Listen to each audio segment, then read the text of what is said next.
I probably would invest more money in outreach and business generation. Even though I'm all relationship based, the having a continuous flow of predictable leads is something that we didn't create. It was more up to just, I'm not going to say guided randomness. That's a better word. So going to the meetings, like if you do the work, the results should come in. It doesn't always happen.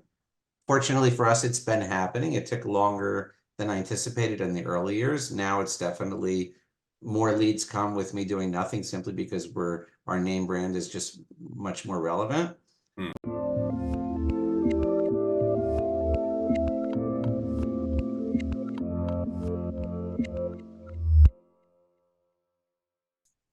Hey everyone, this is Devin Miller here with another episode of The Inventive Founder. I'm your host, Devin Miller, the serial entrepreneur that's grown several startups into 7- and 8-figure businesses, as well as the founder and CEO of Miller IP Law, where he helps startups and small businesses with their patents and trademarks. If you ever need help with yours, just go to strategymeeting.com, grab some time with us to chat, and we're always here to help. Now, today we've got another great guest on the podcast, Jason Ciment. And give you a quick introduction to Jason. So during the late 90s, Jason was running an e-commerce platform and also was bought an e-commerce platform and was running that. And an employee called him and said, why not offer SEO services? And that was the end of the 90s, and decided that he would brought in some clients and got that going and grew it from there, and moved over and do that as a full-time gig. So excited to hear a bit more about that founding journey. And with that, thank you again for coming on the podcast, Jason. Happy to be here. I feel like I'm a regular almost. Hey, it's always fun. You know, it's fun to see the different aspects of the journey and have people back on every so often. So definitely great. And as a quick reminder of the audience, as Jason mentioned, Jason's been a guest on a couple of our sister podcasts, both the Inventive Journey and the Inventive Expert. So make sure to go and check out those episodes and to catch the other aspects of the journey and the expertise there. But for today's episode and for today's podcast, so walk us through a little bit. You were in the late 90s getting into e-commerce, and walk us through a little bit what you're doing before you founded the current business. Right. So in 1990, when I graduated college, I got a crazy offer to work for the top firm in the country as a CPA. I graduated in accounting. I'd already passed the CPA exam, which was a big deal. To do it all in one shot, all 4 parts. And I offer to work for the top firm that was in real estate. So they were called the Gilded Sweatshop, worked there for a couple of years. Then I decided to go to law school. I thought I'd be an estate attorney, finished at Fordham Law, took the bar, stood in court and said, I'm not doing this right now. And I had just gotten married. We knew we were going to move to LA. I'm like, well, we have a year before we move. Maybe I'll just try a business and see if it works. And so around that time, a friend called me, a childhood friend. He said, you know, there's this thing called the internet. This is 1996. It was really the beginning of all of that. And he says, why don't you try building a website and form a business online? So I started, and I had a connection with a company that enabled me to buy magazine subscriptions for pennies on the dollar. So I formed a company. It cost me a lot of money to buy a domain. There was no register.com at that point. And I started a magazine subscription business in 1996 or 7. And it took a couple of years. Then we moved to LA like we planned. And then in 1999, a cousin called me and he said, hey, there's this company that's buying e-commerce companies. Why don't you go check them out? It was called CD Universe.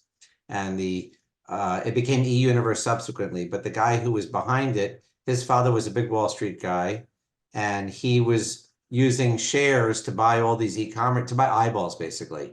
And he was aggregating all these companies together. So I reached out to him. It's crazy. I didn't even have an introduction. I reached out and said, hey, maybe we're a good acquisition.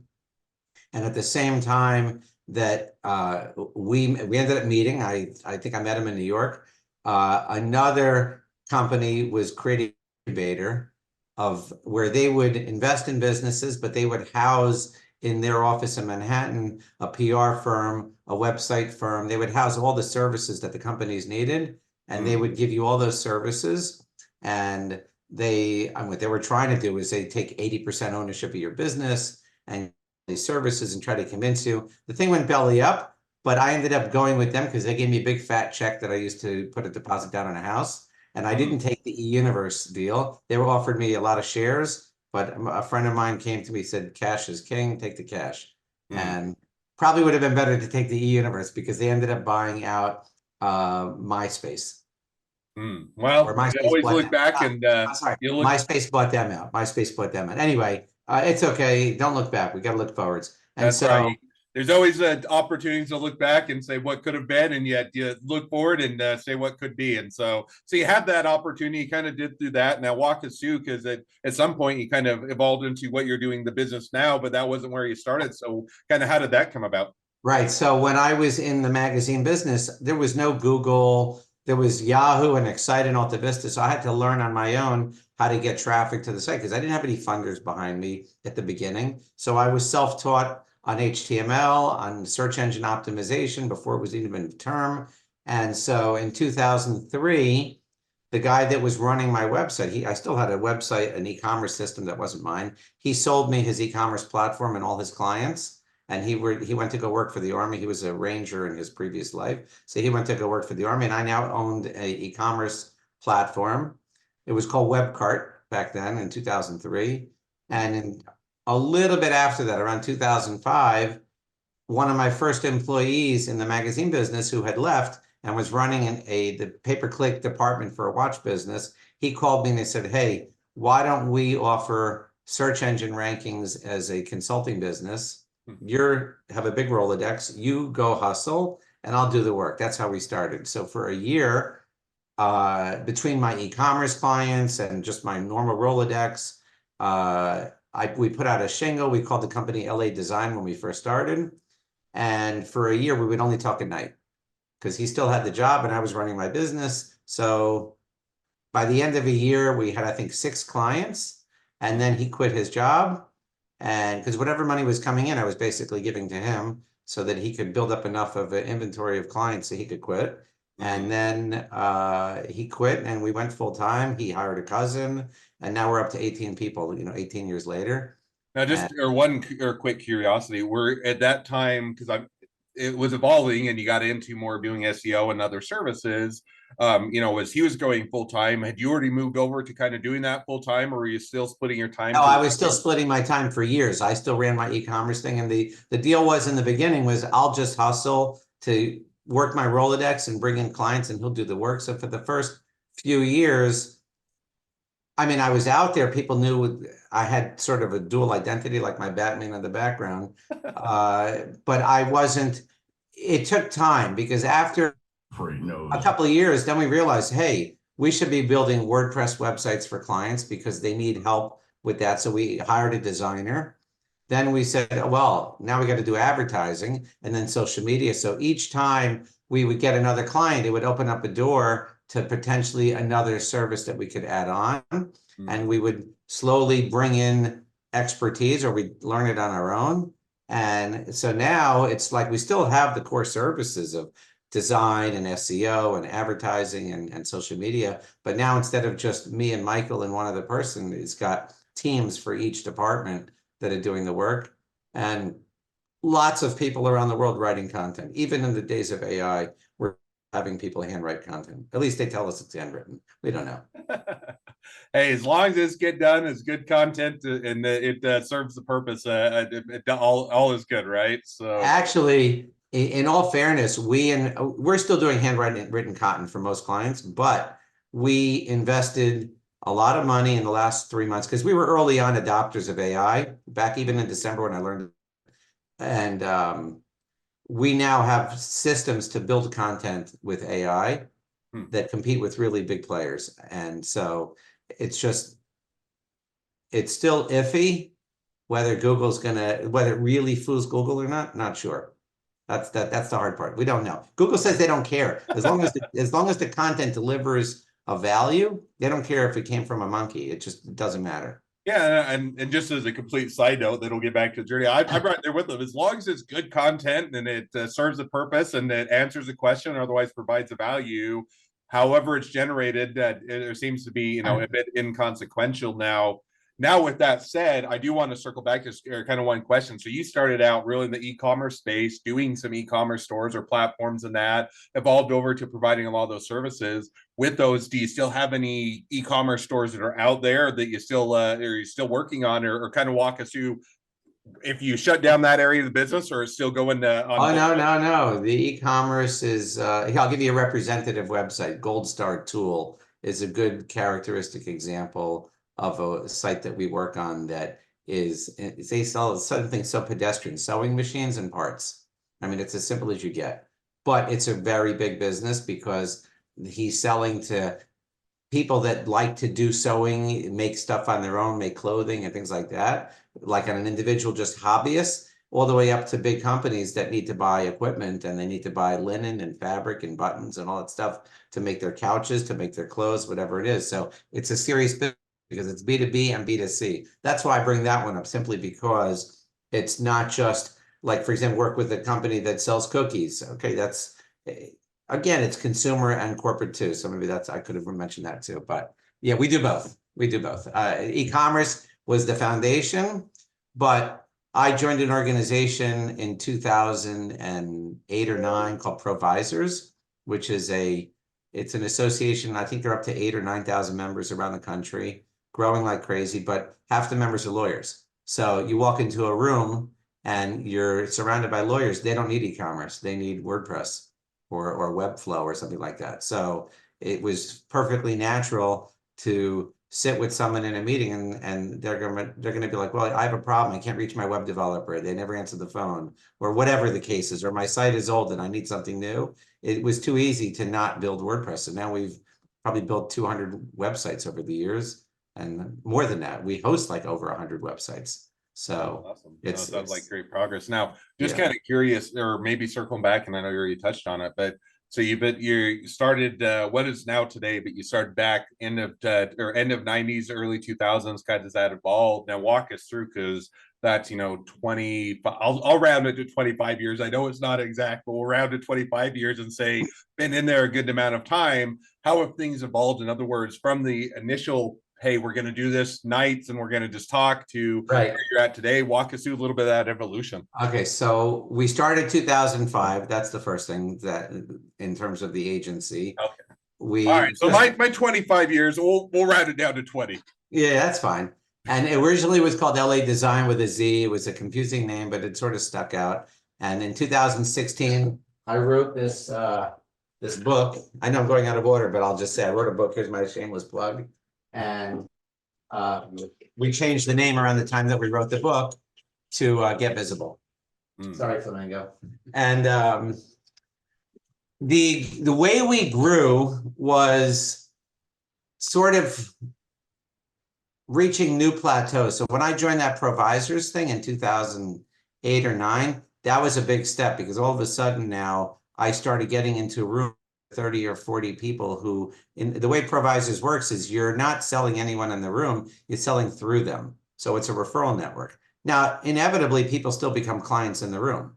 If they call it know, like, trust, refer. So they get to know you, they like you, they trust you, either they hire you or they refer you, or both. So what the biggest thing that I've learned in 18 years, when you're dealing with a service-oriented business and you don't have salespeople and you're not trying to scale to $100 million thing that you sell to someone, like if you're running an intimate sort of family business, which is what we are, I think, and you want long retention rates, because we have clients for over a decade at this point.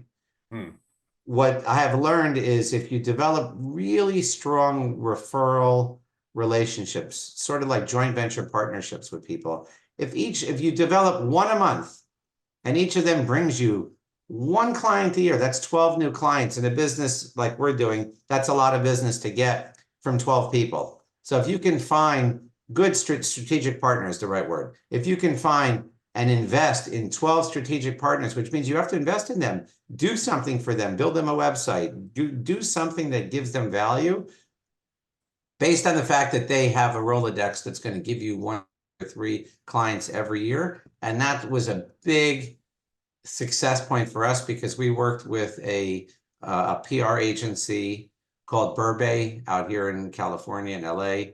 Mm. And we became it. I didn't do it consciously. We just jived. It was just very good. I worked with the then owner, and now it's being run by someone who took over, who was her number two. And they produced a lot of value for us over like a 3-year period. But it was a big jumping point because they brought us high caliber law firms because that's what they specialize in. I mean, it's a group of, I think, 8 women or 6 women now. I think it's 8 women now, and they just killed it for lawyers and financial people. So for us, it was great. So finding a couple of strategic partners like that is a game changer for a service business. No, I definitely agree. Now, the only caveat, and I'm a full agreement, the caveat I give is you have to be willing to, one, plan for and be able to weather the storm long enough to get those relationships. Because I'll not never, I was going to say very seldom, probably day one, unless you already have a network in place or you've already built those relationships, they're not going to start originating business from the very first day you go in business. But if you're Right. willing to invest in them, I definitely agree that that can be a long-term beneficial, building a lot of business and building it or and building a strategy to be able to grow and expand. So I love that as kind of that great takeaway. I think there's that very famous book, The Go-Giver. Hmm. And Yep. so one of the things that provisors, beyond the network and all of that stuff that's very obvious, is it changes your brain so that whenever you are with somebody, what's circulating in your head is to listen to them talk about their business. I mean, when you're in a business, even in a social context, to be honest, you're listening to them describe challenges they have in their business, whatever it is, whether they're a lawyer, doctor, business person, owner, it doesn't matter. Because what you always want to do is make an introduction to someone in your network, someone at one of those meetings. So you become a giver and you become known as a giver, especially when you show up at a meeting. The gist of the meeting is people standing up and saying, "Hey, I want to thank Jason who referred me to somebody." So the more people thank And you, now we're getting off the founding journey, which I love, and that's it's one of those where it's interesting. Too often you kind of think of sales as, hey, I'm going to get in there, I'm just going to hard sell them, pitch them as to why they need my service, and yet more often than not, if you're willing to give something up front and ask for nothing in return, you'll have a better return on that long term than it is trying to just pound some money to give you their business right offhand and over and over. it's on top of it, you feel good about yourself because you did something for somebody. And, it's always nice to receive something, but functionally, like on your brain, it's much more endorphins firing when you do things for people. Not that I'm such a selfless person. I'm just saying the fact of the matter is, if you really believe that the wheel comes full circle and not directly from the person you're doing something for, if you are focused on doing, you tend to be a happier person. I'm right there with you. So now we're gonna, or before I ask the question I always like to wrap up each episode with, I do have one other question. So a pre-question to the final question, which is, so been in business, I'll round down to 20 years. I was originally 25, we'll go down Yeah. to 20, just so I can keep it straight. But if you're to say, okay, business has been there for a while, got a good amount of network, got a good amount of traction, figuring things out, still evolving, such as what you mentioned with AI. But now, where do you see things headed in the next, 6 to 12 months? Kind of what's the next on the horizon for you? So I'm going to go back a step because I feel like, especially we're talking about founder's journey, Hmm. and it sort of leads to the next step also. The team that we've built over these 18 years, it's gone through ups and downs and a lot of learning curve in there, finding the right people and finding the right mix of the right people that work together. And then going through COVID, where you close the office and figure out a way to monitor everybody, not monitor, it's the wrong word, to make sure that stuff's getting done and that people are still gelling together, where you have the company culture, even though you're not in the office. All of this stuff was a big, I'd say, at least now looking back on 2023 and 2022 post COVID, we accomplished a lot because first we invested in project management software that now we even represent a company called Co-Amplify that makes it a new upstart in the project management or team management, maybe is a better word. But I think that what I see in 2024 is a lot of it is about people. because again, we built our whole business on relationships. And so therefore, as our team is gelling more and more and they're maturing, because now most of our employees are with us over 3 years at this point, if not more. And as they're mature in terms of our American employees, but as they're gelling, they're now coming to us and saying, hey, what can we do to drum up business? And they're becoming stakeholders in our business. And whether the economy is hard or not hard, or things are going up or down, people always need someone to help them to get more business. So I don't feel so much of a risk. There's sort of an institutional, like at a high level risk, but someone has to hire someone that they trust.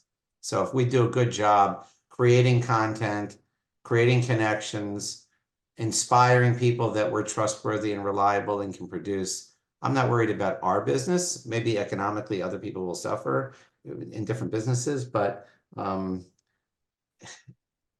optimistic more than pessimistic, I think.